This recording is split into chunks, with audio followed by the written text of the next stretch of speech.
ही तो जो यहाँ के स्थानीय विधायक हैं, प्रतिनिधि हैं, नेता हैं वो समझे। लेकिन जब से हमने मोर्चा संभाला है, जब से जेल के अस्तित्व में आया है, जब से टाइगर जयराम महतो की सेना अस्तित्व पे आई है, तब से हमने यह तय किया है कि किसी भी फैक्ट्री में, किसी भी ऑफिस में, किसी भी माइंस में जो अनियमितता थी, जो इरेगुलरिटी था, जो अव्यवस्था था, जो करप्शन था, सब कुछ हमारे आने के बाद हमने उसको दुरुस्त करना शुरू कर दिया है। हमारे आने के बाद ना तो कमीशन चलेगा, ना नेताओं का खरीद बिक्री चलेगा, ना मजदूरों का शोषण चलेगा, ना किसी तरीके का श्रम कानून का उल्लंघन चलेगा। उनका स्पष्ट कहना है कि आपको जहां जो उखाड़ना है उखाड़ लीजिए, हम लोग सब समझ लेंगे। आप सोचिए कि ये लोग पैसे का बंदरबाट समझिए या मिली भगत समझिए या ना जाने किस तरीके का इन लोगों का सेटिंग है रामगढ़ जिले के बड़े पदाधिकारियों के साथ में, कि मजदूर या मजदूर नेता अगर अपने कोई समस्या को लेकर गुहार लगाने जाते हैं तो उनको सीधे मतलब दुत्कार के भगा दिया जाता है और बोला जाता है कि भाई आपको जहां जो शिकायत करना है जाके शिकायत कर लीजिए, आप हमारा कुछ नहीं उखाड़ पाएंगे। बीएमएल कंपनी के जो कर्मी हैं उन लोगों ने आरोप लगाया था कंपनी के ऊपर कर्मी ने आरोप लगाया कि हमें समय से पहले निकाल दिया जा रहा है। हमारी उम्र 60 वर्ष भी नहीं हुई है और पहले छटनी किया जा रहा है। छटनी से पहले जो प्रोसेस का पालन किया जाना था वो नहीं किया। इन्हीं समस्या के बीच रामगढ़ के गोला में स्थित बीएमएल फैक्ट्री है, वहाँ के मजदूर लोग आए हैं। श्रम अधीक्षक रामगढ़ के पास कुछ समस्या को लेकर आए थे और उन समस्या को निदान करने के लिए समाज सेवी कहे जाते हैं, फायर ब्रांड नेता भी कहे जाते हैं, संतोष महतो जी भी। आइए जानते हैं कि इन मजदूर को समस्याओं को क्या पहल हुई और क्या वार्ता हुई। आज विशेष तौर पे रामगढ़ जिले के बारे में आज हम बताना चाहेंगे कि रामगढ़ जिले के जितने भी फैक्ट्री चल रहे हैं, इन तमाम फैक्ट्रियों में श्रम कानून और फैक्ट्री लॉ का घनघोर उल्लंघन किया जा रहा है। इनका मनोबल इतना बढ़ा हुआ है कि ये फैक्ट्री प्रबंधन के लोग ना तो श्रम अधीक्षक को कुछ मानते हैं, ना डीडीसी को मानते हैं। श्रम अधीक्षक से भी बड़ा कुछ नहीं। उनका स्पष्ट कहना है कि आपको जहां जो उखाड़ना है उखाड़ लीजिए, हम लोग सब समझ लेंगे। आप सोचिए कि ये लोग पैसे का बंदरबाट समझिए या मिली भगत समझिए या ना जाने किस तरीके का इन लोगों का सेटिंग है रामगढ़ जिले के बड़े पदाधिकारियों के साथ में, कि मजदूर या मजदूर नेता अगर अपने कोई समस्या को लेकर गुहार लगाने जाते हैं तो उनको सीधे मतलब दुत्कार के भगा दिया जाता है और बोला जाता है कि भाई आपको जहां जो शिकायत करना है जाके शिकायत कर लीजिए, आप हमारा कुछ नहीं उखाड़ पाएंगे।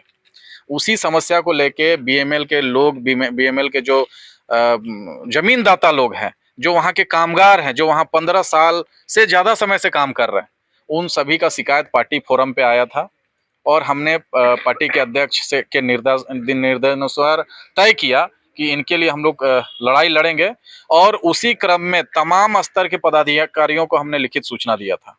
आज हमारी एक पहले स्तर की बैठक श्रम अधीक्षक ऑफिस में हुई, जिसमें श्रम अधीक्षक और हम लोग सभी लोग मिलके इन कामगारों का समस्या का निदान कराए। आपको बता दें कि लगभग 100 से ज़्यादा, लगभग हमें लगता है कि 145-46 लोगों को बिना किसी नोटिस के, आप सोचिए कि श्रम कानून कहता है कि कम से कम आपको 3 महीने पूर्व सूचना देना है, साथ ही साथ यह भी बताना है कि आपको शारीरिक अक्षमता की वजह से निकाला जा रहा है कि अनुशासन की कमी से निकाला जा रहा है या किस वजह से निकाला जा रहा है, वो बताया जाता है, नोटिस दिया जाता है। साथ ही साथ उस समय तक का उनका जो भी बकाया होता है, वो बकाये का भुगतान करने के बाद उनको रिटायर किया जाता है या वॉलेंट्री रिटायर किया जाता है। लेकिन यहाँ कोई नियम नहीं है। 2 बजे जिन मजदूरों का शिफ्ट है उनको 1 बजे फोन करके बोल दिया जाता है कि भाई आपको काम से हटा दिया गया है। बताइए, आदमी किसी फैक्ट्री में या कंपनी में नौकरी करता है अपने भविष्य की सुरक्षा के लिए, अपने परिवार के जीविकोपार्जन के लिए, परिवार का भरण पोषण करने के लिए। आपको अगर 2 बजे ड्यूटी जाने के समय आपको पता चलता है कि आपको काम से हटा दिया गया है तो आपके ऊपर आपके ऊपर बीतेगा। कुछ ऐसे भी मजदूर हैं जो दिन भर नौकरी किए, पूरा शिफ्ट नौकरी किए, जाते जाते उसको बोल दिया जा रहा है कि कल से आपको नहीं आना है। इस तरीके का श्रम कानून का उल्लंघन यहाँ पे किया जा रहा था। हमने आज बैठक कराई है और जितने लोगों को निकाला गया था बिना किसी सूचना का, उन सभी को हम लोग नियमित कराए हैं। यह आश्वस्त कराए हैं कि किसी को भी बिना कारण के काम से नहीं निकाला जाएगा। और जो काम कराया जा रहा है तो आपको ये जान के अजीब लगेगा कि ना तो उनको मिनिमम वेजेस दिया जा रहा है, 12 घंटे काम कराए जाने के बाद 8 घंटे का पेमेंट दिया जा रहा है। बहुत तरीके की अनियमितता है, घोर उल्लंघन यहाँ पे श्रम कानून का किया जा रहा था। आज हमने ये बैठक कराई है और हमने समाधान कराया है कि सारे लोग रेगुलराइज रहेंगे और अगली वार्ता में यह तय किया जाएगा कि मिनिमम वेजेज की बात हो या 8 घंटे काम करने की बात हो या सुरक्षा उपकरण देने की बात हो, उस पर क्या कंक्लूजन निकलेगा। लेकिन फिलहाल जो 150 से ज़्यादा लोगों को निकाला गया था उसको काम पे फिर से रख लिया गया है। दुर्गा पूजा के पहले उन लोगों को जो बकाया वेतन है वो भी दे दिया जाएगा और दुर्गा पूजा के बाद फिर अन्य मुद्दों पर बात होगी। संतोष जी, आपने जानना चाहेंगे कि आप लोग जैसा नेता होते हुए भी और जयराम महतो के आने के बाद भी अगर इन जैसी घटनाओं को देखने को मिलता है तो क्या कारण हो सकता है? देखिए, जो अभी तक होता आया है उसकी जवाबदेही तो जो यहाँ के स्थानीय विधायक हैं, प्रतिनिधि हैं, नेता हैं वो समझे। लेकिन जब से हमने मोर्चा संभाला है, जब से जेल के अस्तित्व में आया है, जब से टाइगर जयराम महतो की सेना अस्तित्व पे आई है, तब से हमने यह तय किया है कि किसी भी फैक्ट्री में, किसी भी ऑफिस में, किसी भी माइंस में जो अनियमितता थी, जो इरेगुलरिटी था, जो अव्यवस्था था, जो करप्शन था, सब कुछ हमारे आने के बाद हमने उसको दुरुस्त करना शुरू कर दिया है। हमारे आने के बाद ना तो कमीशन चलेगा, ना नेताओं का खरीद बिक्री चलेगा, ना मजदूरों का शोषण चलेगा, ना किसी तरीके का श्रम कानून का उल्लंघन चलेगा। ये हम लोग आश्वस्त करते हैं।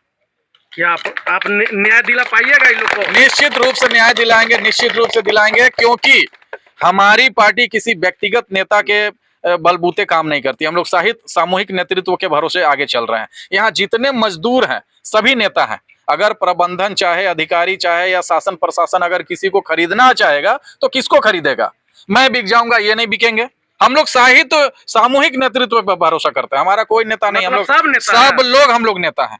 इस यहाँ आने से पहले भी हम लोग आपस में बैठक करके तय किए कि हमारा मांग क्या होगा और प्राथमिक स्तर पे हम लोगों को कौन सा मांग मनवाना है और कौन से मांग के लिए हम लोग को समय देना है।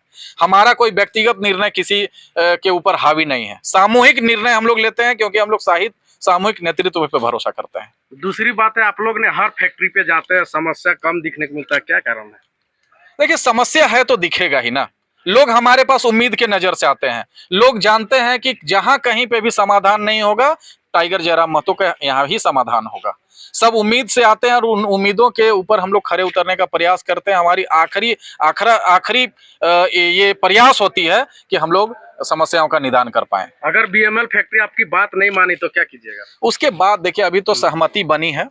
150 मजदूरों को जो हटाया गया था उनको रख लिया गया है। अगर इसके बाद भी अगर नहीं माना जाता है तो उसके आगे भी बहुत सारा प्रतिक्रिया है और एक्शन है, लेकिन वो हम लोग बाद में डिसाइड करेंगे। वो सामूहिक निर्णय के आधार पे हम लोग निर्णय लेंगे। आप लोग अपने अंदर कीजिएगा? हम लोग अपने से निर्णय करेंगे। मजदूर बैठेंगे, पार्टी के लोग बैठेंगे, यूनियन के लोग बैठेंगे और सामूहिक निर्णय लेंगे कि अगर जो और इरेगुलरिटी है, जो भ्रष्टाचार है, जो शोषण है, उसको आगे हम लोग कैसे रिजॉल्व करेंगे। उसके लिए हम लोग आगे दुर्गा पूजा के बाद फिर बैठना। ये भी आ रही कि यहाँ लोकल लोग को निकाल के बाहरी को रखा जा रहा है। हमने आज भी 2 टूक कह दिया है, प्रबंधन को भी कह दिया है, लेबर सुपरिटेंडेंट को भी कह दिया है कि चाहे आप ठेका पे रखिए, चाहे नियमित रखिए, चाहे जिस स्तर पे रखेंगे, लेकिन यहाँ के कामता, कोया और आसपास के रामगढ़ जिले के ही लोगों को आपको नियोजित करना होगा, उनको ही नौकरी पे रखना होगा। आपका कहना मानेगा लग रहा है। देखिए, सूचना तो यह भी मिली है कि कामता जो है बांग्लादेश के लोगों को भी यहाँ लाके काम करने, बांग्लादेश से उनका कहना है कि भाई वो लोग 6000 में काम करने के लिए रेडी हैं, 8000 में काम करने के लिए रेडी है। यहाँ के लोगों को मिनिमम वेजेस देना पड़ेगा,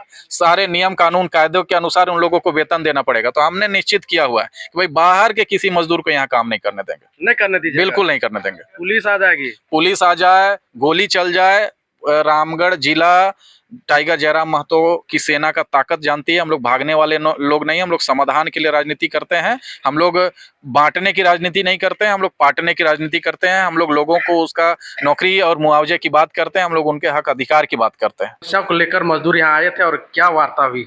सर नमस्कार। नमस्कार। क्या वार्ता हुई सर? लेबर लोग आज यहाँ पे आए हुए। बीएमएल कंपनी के जो कर्मी हैं उन लोगों ने आरोप लगाया था कंपनी के ऊपर कर्मी ने आरोप लगाया कि हमें समय से पहले निकाल दिया जा रहा है। हमारी उम्र 60 वर्ष भी नहीं हुई है और पहले छटनी किया जा रहा है। छटनी से पहले जो प्रोसेस का पालन किया जा रहा था वो नहीं किया।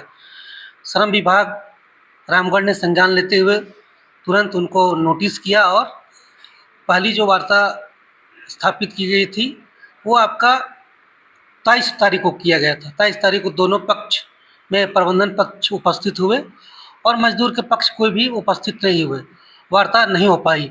आज पुनः मैंने नोटिस किया प्रबंधन को और जो आवेदन दिए थे श्रमिक की ओर से, तो आज वार्ता जो हुई उसमें हमने ये बताया कि जो पहले नोटिस पीरियड को कंपनी को पालन किया जाना है, तत्पश्चात आप उसका एक लिस्ट बना करके कौन सा कर्मी 60 वर्ष के पार हुआ है उसका लिस्ट बनाकर उसको आप छटनी किया जाए और उसको बाकायदे उसका जो पीएफ है, ग्रेच्युटी है, बोनस है, उसको पालन करते हुए उसको निकाला जाए, तो ये सेवानिवृत्ति उसको किया जाए।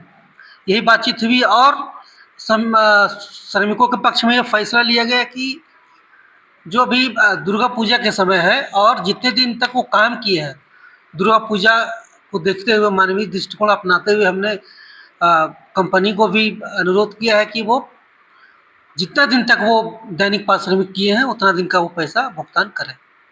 सर आपसे जानना चाहेंगे सर, रामगढ़ की खास मामला हो, चाहे दयाल का हो, अगर ब्रह्मपुत्रा को, अगर इंलैंड पावर लिमिटेड को, इस तरह का जो मामला बार बार सुनने को आता है, ये क्या कारण हो सकता है? कारण देखिए, हमारे पास कोई सूचना आती है किसी माध्यम से या फिर कोई मजदूर हमारे पास कंप्लेन लेकर के आते हैं तो उस पर हम लोग संज्ञान लेते हैं और वो हम लोग काम करते हैं, उस पर कार्रवाई होती है। हाँ, होती है। ये हमारे साथ रामगढ़ जिला के श्रम अधीक्षक महोदय थे। समय देने के लिए बहुत बहुत धन्यवाद सर।